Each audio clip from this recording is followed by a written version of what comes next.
ओए उड्यौ उड्यो यहाँ भित्र छिरा त छैन होइन प्लेन उड्छ कि उड्दैन अरे अहिलेसम्म उड्छ भनेर लेखेको छ तर के कन्फर्म भएको छैन हामी त गेट नम्बर कति हो के लेखेकै छैन कति बजेको फ्लाइट कति भनेछ अब 3 घन्टामा हो फ्लाइट तर केही डिटेल चाहिँ आएको छैन यहाँ एयरपोर्टमा 3 घन्टा भनेको त अनि त्यहाँको कति बजे 3 घन्टा होइन अब 2 घन्टा 45 मिनटमा फ्लाइट उड्छ तर चेकिङ सुरु नै भएको छैन ट्रान्जिट कहाँ हो भनेछ कतार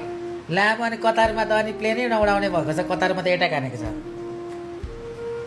अब दाइ यहाँ फर्किनलाई होटेल छैन पैसा छैन पैसा अस्ति सकाएर बसिसकेको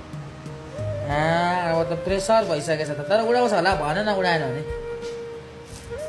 भनेर चाहिँ के गर्ने बेथा सुने मात्र हो तपाईँले पेसेन्ट यता बाटोतिर मान्छेहरू राम्रै छन् त जस्तो पाल्लान् भन्दा पनि यसो हल्का अब मलाई 2 दिन बस्न दिनु न भन्दै रुँदा रुह न ढोका अगाडि च्यारिटी स्ट्रिम गर्नु न हामी उद्धार कार्यक्रम गर्न खोज्ने प्रयास गरौँला न यहाँ किनकि 17वटा नेपाली फसाएका छन् च्यारिटी स्ट्रिम त गर्नै पर्छ हौ होइन अब मेन भनेको हामीलाई गर्दैन थियो होला यता अब डिआरएसका दाजुभाइहरू पनि छन् यता हल्का सोर्सफुस लागिहाल्छ नि त माथि बालेन दाइतिर रुटिन दाइले लाउनै पर्छ ल भाइ ल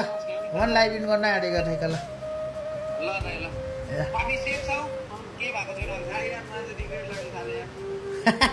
जसमा गए जस्तो भएन घरमा बसेर वाच पार्टी हेरेको हुन्छ होला है ल दाइ ल डराउनु पर्दैन म छु केटाहरू अब सुत्ने हो मजा ड्याममै के तपाईँ आउने हो र त्यहाँ मिसाइ लाग्यो भने तपाईँले बुटाउने हो र खाटमा मस्त सुत्ने हो अब तिमीहरू हल्का डरको माहौल छ है त ल दाइ अब यस्तै हो भने डब्लुसी चाहिँ हुन्छ कि हुँदैन दादी सायद खुसी होला केही न केही त हुन्छ नि त डब्लुसी भएन भने नि कहाँ क्वालिफाई भयो ल बाई ल